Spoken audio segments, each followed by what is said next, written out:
MTEK, they are developing and selling a solution to help digitalize manufacturing. Take it away. Thank you.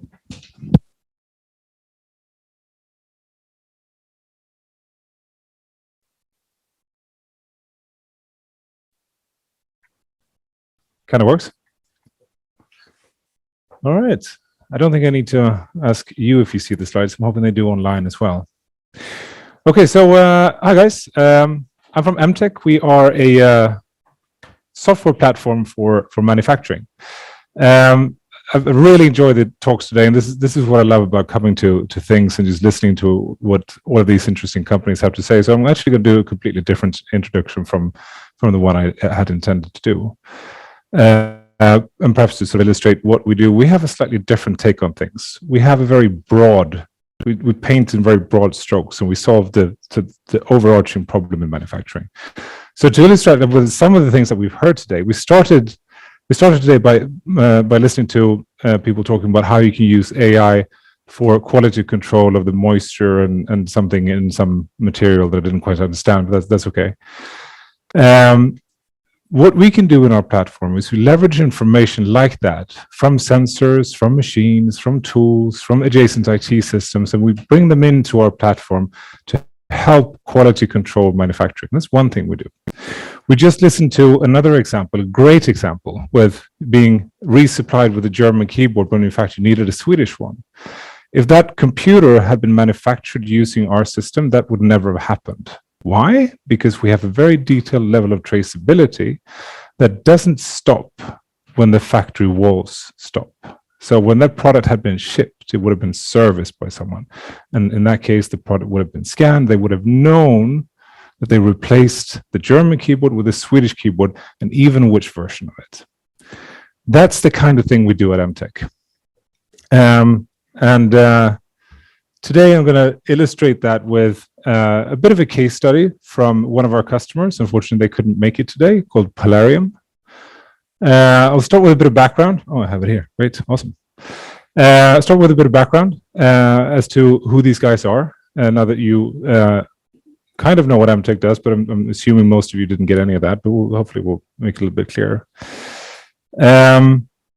Polarium is a company, they make lithium batteries, and it all started with making batteries for the telecom sector, so backup for base stations. So obviously a mission critical application.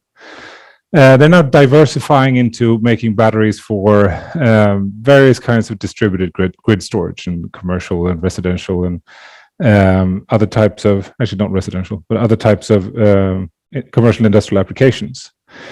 They also have some software that goes on top of this for energy optimization and stuff like that.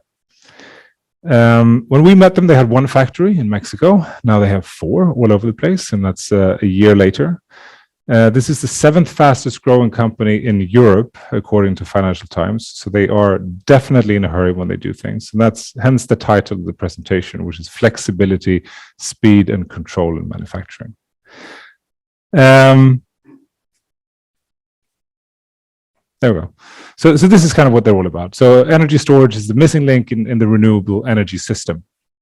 And that's a quote from Stefan Jansson, the founder of the company. I think they've been here to present at some point as well, if I'm not mistaken. So yeah, there we go. What was the challenge that we set out to solve here? So there we go. So this is the current installation footprint for the factories for Polarium. When we started, as I mentioned, they had this one here. Basically, a year later, they had one in Sweden, one in Vietnam, and one in South Africa. Now, that's a growth rate in terms of scaling up production, building factories that most manufacturing companies wouldn't even dream of even trying.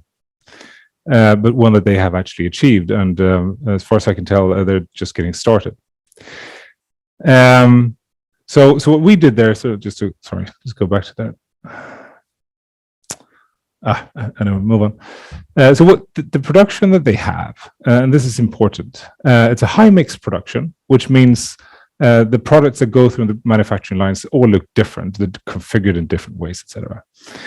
And mix is typically the enemy of automation because you have these two kind of tug of war forces going on in manufacturing right now. One is the push for automation, which we all are familiar with, but that's counteracted by this mass customization. And we've all experienced this, right? We go online on a website and you say, I want it red and I want the pink dots and I want to have the big stereo and the big fat, rims on my car, whatever it might be that you're ordering. And that's what you get, unless you get it with a German keyboard, and that's a bit unfortunate, but so we'll fix that. I'll call in over and tell them how to do it. But that typically means that you get a lot of manual labor, especially if you're scaling up quickly, because it's just hard to get automation to work that way. It takes time. They also had a need to harmonize these manufacturing principles and methodologies and the way they did things around the world in these 4 different factories. And of course, they're growing really, really fast, and they're adding new products all the time. If you go onto their website, there's a plethora of different applications, which to the untrained eye looks very different. But once you get into the nitty-gritty of the factory floor, they look the same, but on the factory floor, they are different. As I mentioned, it's a mission critical application, plus the lithium-ion cells, the little round things that they have hundreds of inside of a battery, same thing in an electric car. Each of those little things, when it's fully charged, actually has the explosive power of a hand grenade. So you don't want to get this wrong, right? Think about that next time you sit in an electric car.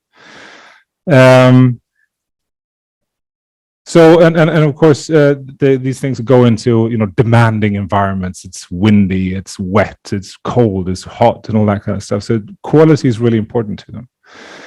And the other problem is they had some kind of system in their production facility in Mexico, but it was sort of tailor-made to them and it didn't really scale. So that's why they called us. So the solution to all of their problems, of course, was Embrain, which is our product. And if you sort of break down what they were looking for here, they were looking for a way to have this high pace of growth and high pace of introducing new products, again with this high mix in the production environment. So they needed to solve for flexibility somehow.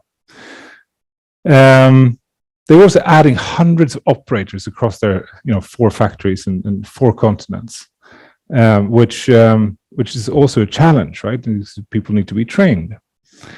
And again, these really sort of high quality demands of the product for the mission critical applications means that you really, really, really need to have control. You need to know what you're doing. You just can't ship a battery with a German keyboard. It's not going to work. The customer won't accept it. So at the same time as you're scaling like crazy, you need to have control of your operations. And of course, you also need speed, right? Because again, these are growth rates that most wouldn't even dare to dream of. Either this is not quite working and needs to charge, or I'm doing something wrong. Oh, okay, so there we go. Solution. There we go. Solution, as I mentioned, is Embrain. So what is Embrain? Okay, so it's a no-code manufacturing execution platform, and that's a lot of words. But what that means is that it takes all of these different aspects of manufacturing, and I literally mean almost all of them, like all the methods that you use to run continuous improvement, to make things better. It's things like digitized work instructions. It's things like dynamic quality control as something moves through a production line. It's things like production planning. It's things like integrating IoT sensors, adjacent IT systems, ERP, PLM systems. So you get your bill of materials. You know that exactly that component you're placing on that car is exactly the one you intended to put there, not something slightly similar, like a German keyboard. And we've broken it down into 4 different modules, which we can, I'm more than happy to go into with whoever is interested. But basically, they represent the different sort of functional areas of what you do in manufacturing. So you make something, so that it contains all of the different things you need to make something. Then you buy stuff, so you need to integrate this to your suppliers to make sure that the goods you're receiving arrive on time and it's the right stuff, and they maintain the right quality. You operate something, again, that computer is being serviced, you're exchanging parts, you want to keep track of that. It comes to end of life, you want to keep track that it's been recycled properly. And of course, these things can improve over time. So that's why we digitized all the improvements tools that the people use in factories. That's kind of the software. For this, we were awarded a very nice little thing from Fast Company end of last year, where they said sort of MTEK is the next big thing in tech because of our ability to tie all these things together in one neat little package and put a ribbon on it. So coming back to sort of what we actually did, solving for flexibility. So they needed to be able to build and adapt processes very, very quickly on the fly. And we do this. This is why this no code thing is really important, because that allows the customers to drag and drop these things and have all the things that you put in there to begin with, all of the integrations to sensor systems, etc., to follow, right? And to have that be dynamic and being able to change it quickly. Things like work instructions, really important when you're adding hundreds of new operators on the factory floor in a year, that they have the instructions they need. So we tie that to things like skills matrices. In case you don't know what that is, I can explain it later. But it basically shows you who is able to perform a certain task at a certain skill level. So if you're not skilled, you're new on the job, you get a more detailed work instructions. If you know what you're doing, a shorter one, which allows you to move faster. Push button transfer of new production methodologies. They introduce new products. They want to set that, okay, so we're going to produce this in, I know you, going to produce this in Vietnam or in South Africa, or we're going to, we got a new order. We need to utilize more capacity, whatever. They can do that in our system. And of course, scale production fast to new sites as they built them. So when we were putting this together, the production person at Polarium and I had some proposals and said, well, don't forget to mention that when we deployed this in our new site in Vietnam, not only did we not call you to do it, supplier, in fact, this was during the pandemic. We even did it ourselves remotely. We weren't even on site. And that's very, very strong. That's the kind of thing that saves the manufacturing company millions compared to whatever other options are out there. So solving for control, you need to measure critical to quality parameters all the time and have that integrated to your traceability system. You need to integrate things like test equipment, things like that quality assurance that we saw this earlier today with the viscosity and moisture, or whatever that was, that kind of stuff. Get detailed traceability so you don't get a German keyboard on your laptop, etc. You solve for speed by being able to deploy quickly, by being able to construct and deploy new standard operating procedures, SOPs, quickly and change them, because things change all the time in manufacturing. You can't be static. And then quickly onboard new employees. So that's what we did for Polarium to kind of sum it all up. There's tons of other stuff in there. So what else do we do? Just super quickly. I'm assuming I'm running out of time here. Now this is a slide I would never dream of showing any other audience, but I expect more of you than I do of most. So I think that's not a pointer. Okay. But just super quickly, what we do.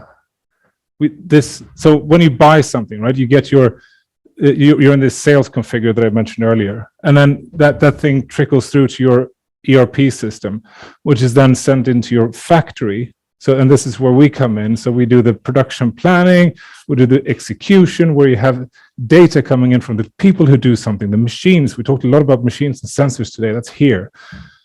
The material is really important. Is it the right material? Does it fit the description that we need? And perhaps most importantly, and what's most differentiated with us, the method. We even have traceability on how you built something, right? Not just with what stuff, but how you did it. And as I mentioned, it leaves the factory walls and it comes out to this, replacing the German keyboard thing out here.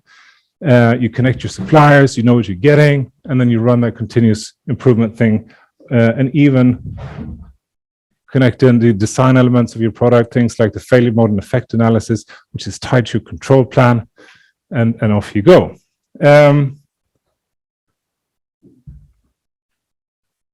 That's where most of our competitors do, so we do a little bit more.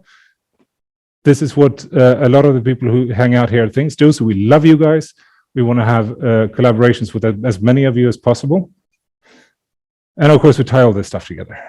And the next thing that we're doing now is we are leveraging all of that data and the understanding of what's happening in the production process to being able to drive very, very detailed sustainability reporting for things like Scope 3. And that's how we make things better. Great. Very good. Thank you. Thank you, Oscar.